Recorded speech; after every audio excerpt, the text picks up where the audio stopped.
Hello everyone and welcome to the 17th episode of Final Fantasy XIV Shadowbringers Let's Play. We just recently entered the Pixie Land. Um, and they just kind of had us do a whole bunch of miscellaneous... And they're laughing at us for it. Yeah! Well, let's get back to it. Hopefully not more miscellaneous fairy stuff.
Okay? Here.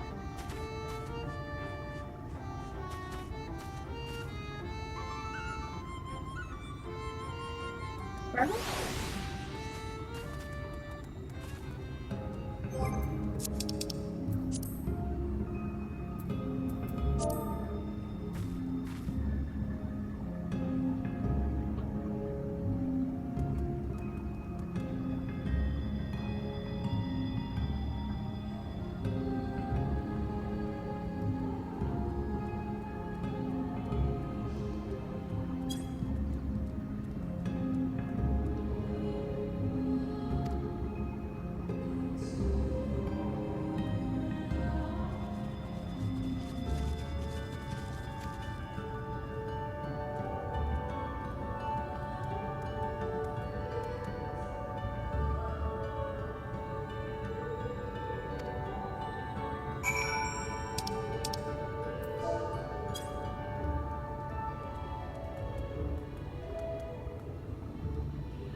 Seriously?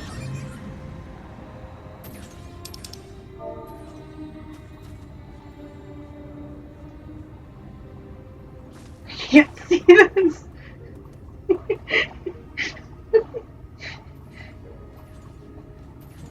too bright. I can't see the dialogue.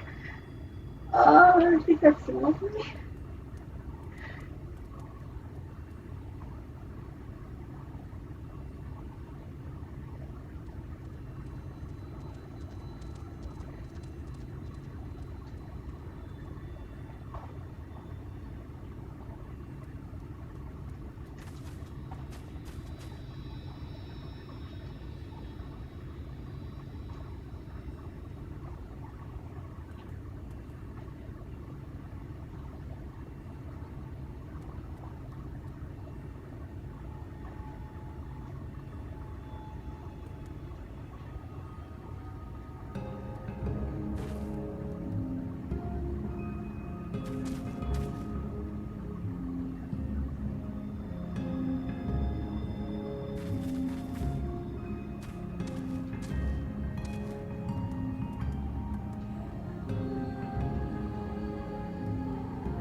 You're late!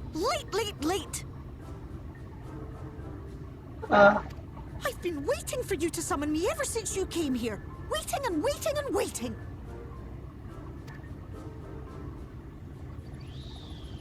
But my sapling didn't so much as utter my name. Such a heartless thing she is. Cold and cruel and heartless!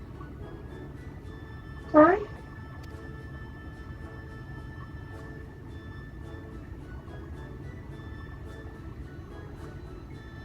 Another self-important little brat.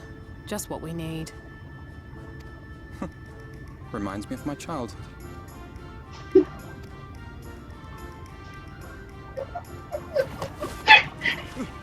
All right, I'm sorry. It was a joke. Honestly, just a joke. But just now you called for me so earnestly, so fervently. I couldn't possibly stay angry at you. Very well. As your lovely branch, I will lend you my strength.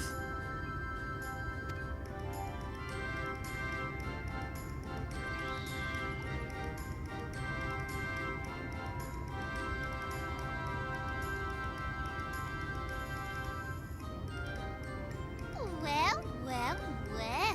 If it isn't fail, ooh, the mould feel. It's been too long.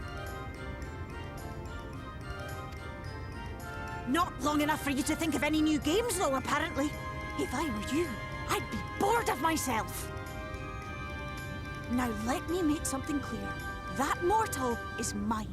No matter what you do, she will never be yours. Never, ever! Oh, not even a bit. But what about the others? Surely we can keep them. No, you can't keep them either. They're for my amusement and mine alone. Oh. And if you lay so much as a finger on my sapling, I'll scatter the contents of her bag all over your precious village. What? There'll be cold, hard metal, furry, festering food, stinky, sweaty small clothes, and all manner of other terrible, unmentionable things. How would you like that, What?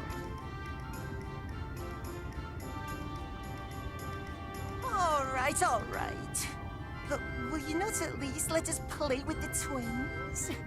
Just while the others go and see Urianger? Aye, that's all we ask. And we promise we'll play nicely. It seems we won't be joining you. Aye! We'll reveal the hidden Fernic to you at once.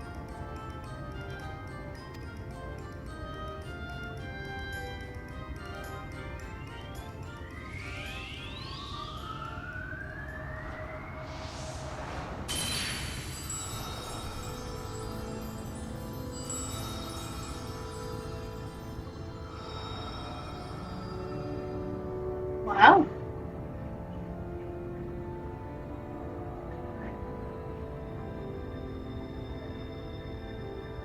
So this is the true Ilmeg.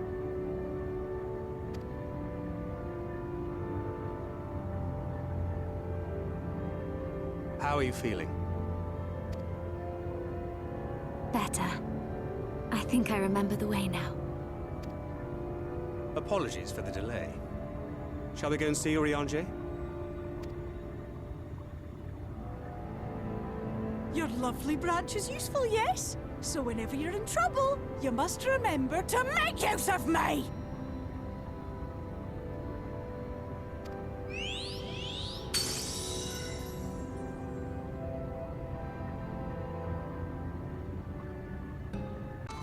He was right, we didn't call upon her this entire time.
Yeah, this is much easier to see here.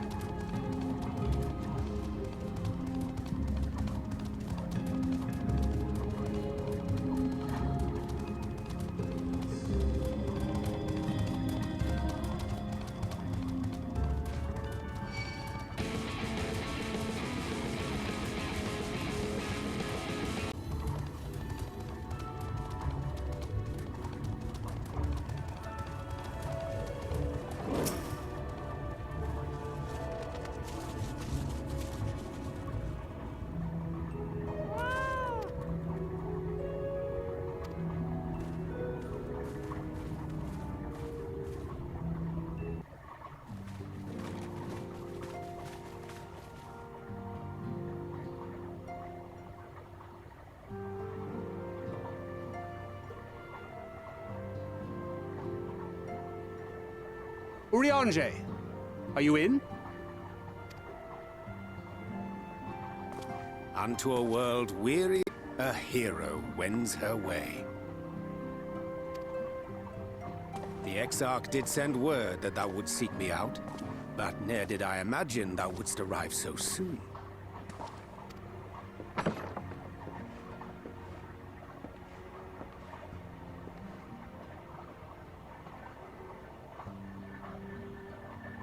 Full glad am I to see thee once more, my friend, and none the worse for thy travails.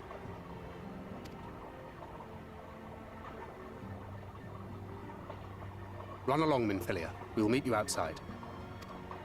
But... Another one for you to imbue, if you'd be so kind.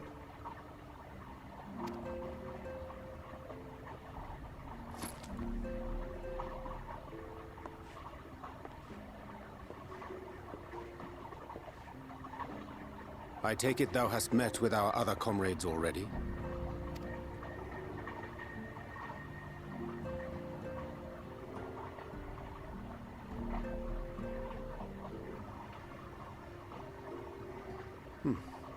That Master Alphino and Mistress Alize now travel in thy company is of great comfort to me. It beginneth in earnest. The hunting of the Light Wardens, and perforce the war with Yulmore. Hark thee then to my words, and through them behold the vision that I did glimpse, that of the 8th umbral calamity.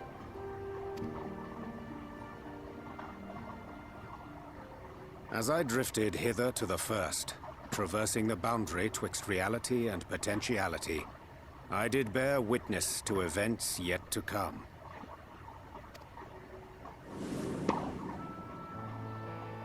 There I saw the combined forces of Eorzea and the Far East offering fierce resistance to the legions of Garlemald.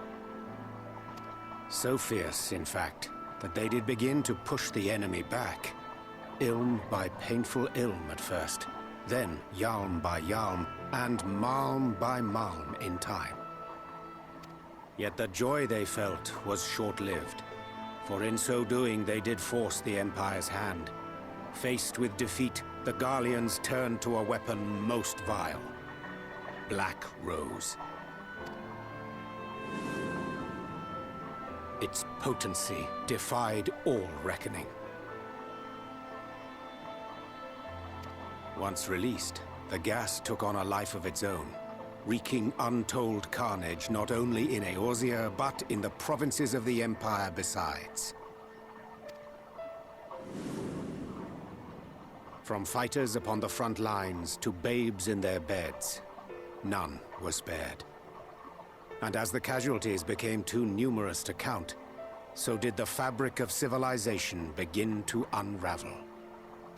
Nor did the land itself escape unscathed, for spreading from the site of its release, Black Rose brought death to the very soil. To survive amidst the chaos and upheaval, men came to live by the sword, the rule of law giving way, inevitably, to the rule of might. Thus was the spark struck and the fire kindled, and swiftly did it spread as a blaze in a field of straw to engulf every corner of the world. Nations worthy of the name did then cease to exist. And those souls brave and true who might have risen to restore order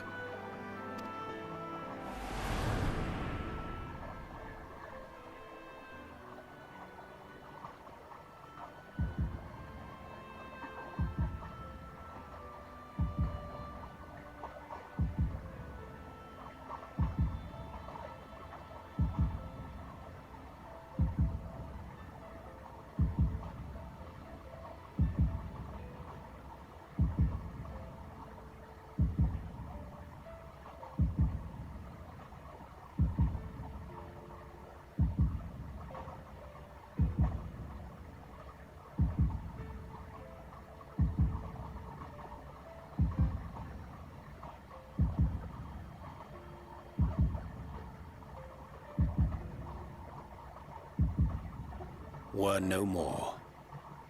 For the weapon spared not one, not even thee.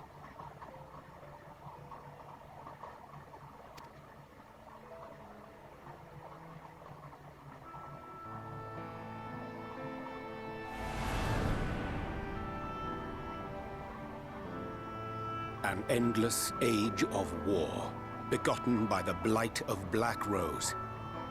Such is the legacy of the 8th umbral calamity which I did behold.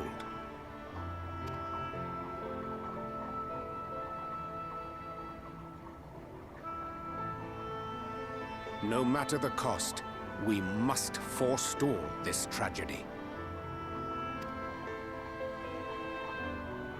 To that end, I have labored during my sojourn in this world, discovering in so doing the answer to a pressing mystery.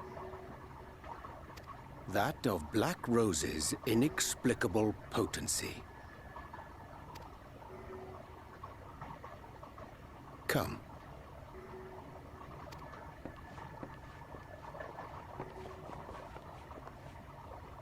Dost thou recognize yonder chart? Of the elements?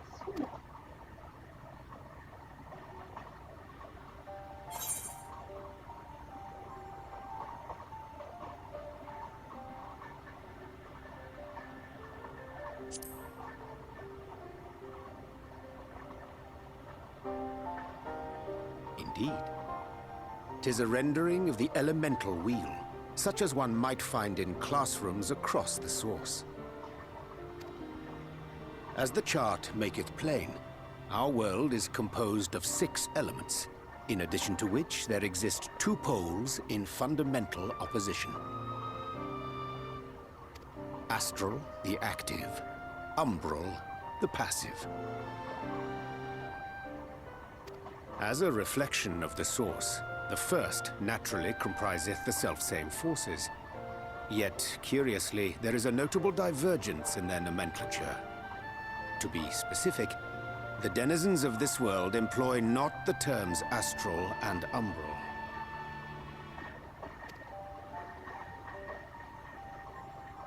Thus was I moved to inquire what names said forces had been assigned.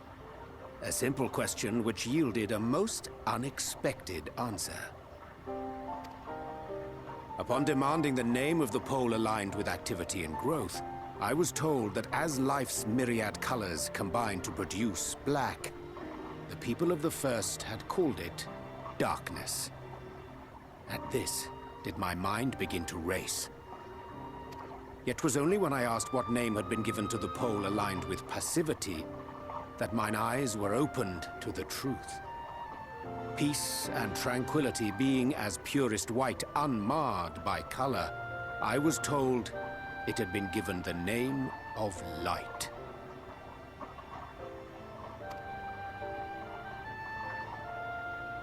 That's umbral light and astral darkness, yes? I'm no etherologist, but it strikes me that the nomenclature of the first is rooted in the generation of the 2 forces, while our own appears to focus on their effects. Which makes one wonder, have we had it backwards all this time?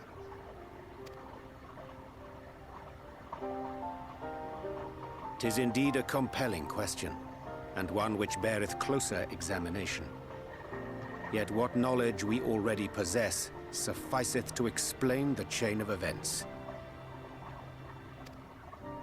The phenomenon of etheric thinning observed in the source is the consequence of light, the power of stasis, flowing in from the first to stifle the movement of ether within the land. And according to Master Alphino, Black Rose slayeth by halting the circulation of ether within living beings. Should such a weapon be unleashed even as the first were rejoined, replete as it is with light,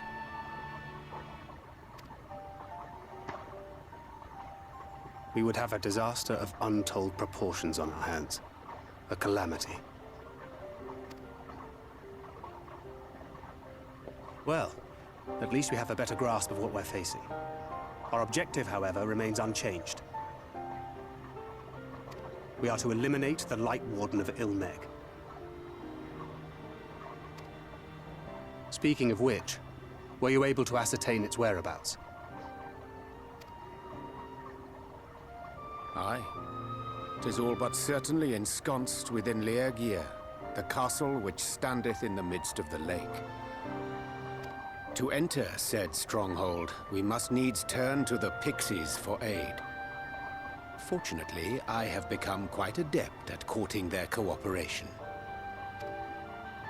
Henceforth shall I accompany you, and do all in my power to ensure that my vision doth not come to pass.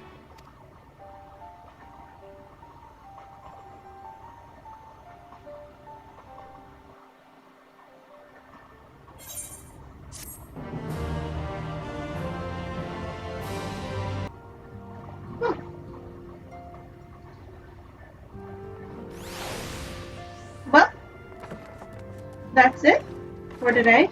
I hope you liked the video. Please hit the like and subscribe button down below. And don't forget to hit the bell icon too, because you'll know when my next video will be. Yeah, just hit it. So much easier. Hope to see you.